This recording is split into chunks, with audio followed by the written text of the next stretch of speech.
DSA patriots. Secret Service agents for the Democratic Party. Black Red Guard defended the DSA live. Said it's a democratic mass organization. Democratic means capitulation. Mass means diffused. Organization means entropy. This wasn't theoretical disagreement. Guard wants to break with the Democrats, but won't split.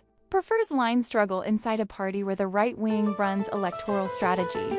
Said maybe 6 years before they run DSA-only candidates. Maybe after 2 more conventions. The material function is what matters.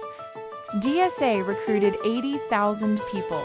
Endorsed Zoran, Corey, AOC, all Democrats. Their candidates hired DNC consulting firms, Obama staffers, neoliberal transition teams. BRG knows this, admits it. Still won't leave because he's not a wrecker. That's the trap. Loyalty to organization over principle. The DSA operates as controlled opposition recruiting radicals, funneling energy into Democratic ballot lines, then watching those electeds get captured by capital. They passed a resolution to maybe build an independent party someday. Someday, while the gourd continues.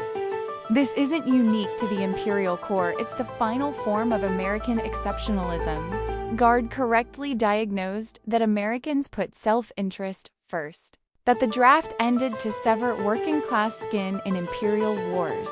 That the organization reflects American chauvinism. Then he defended staying inside the structure that guarantees that outcome. Compare this to Argentina, where Trotskyist coalitions, with hundreds of thousands of members, can shut down Buenos Aires, run independent slates, challenge the state. Built after a US-backed dictatorship killed 30,000 organizers. The DSA has no American embassy strangling it, no infiltration threat serious enough to demand vetting. They operate freely because they're not a threat. When your mayor calls Castro a dictator and your Cuba's Solidarity Working Group approves the statement, when your endorsed candidates sit down with Hochul and Jeffries, when your party structure allows anyone to join and vote with zero discipline, you're not building dual power. You're providing free labor and legitimacy to the Democrats. The argument was, we're too democratic to change quickly. That's not a defense. That's the diagnosis. A revolutionary organization can't wait for settler colonial workers to vote their way into anti-imperialism. The base will always choose incrementalism over liberation when the empire still cuts them checks. BRG teaches Maoism 101 to 50 comrades. Reads theory, does mutual aid all good.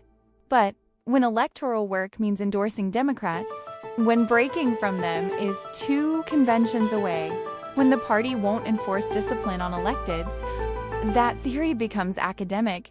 The masses aren't served by book clubs while your candidates authorize police budgets. The international left is watching. They were not impressed by we have the most DSA members while offering zero alternative to the 2-party system.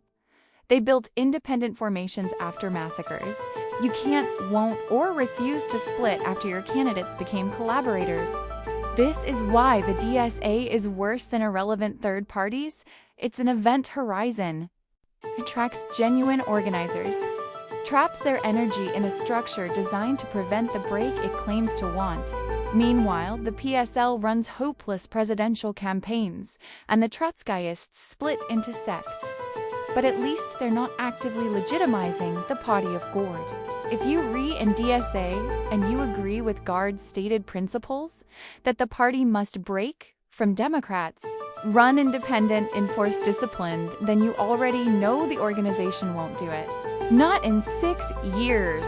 Not after Mamdani gets choked out by real estate and cops. Not after AOC votes for Iron Dome funding again. The choice is simple. Split now with the best people you can recruit. Or watch another generation of socialist energy get composted into Democratic ballot lines. That's not wrecking. That's triage. Real comrades, like and subscribe.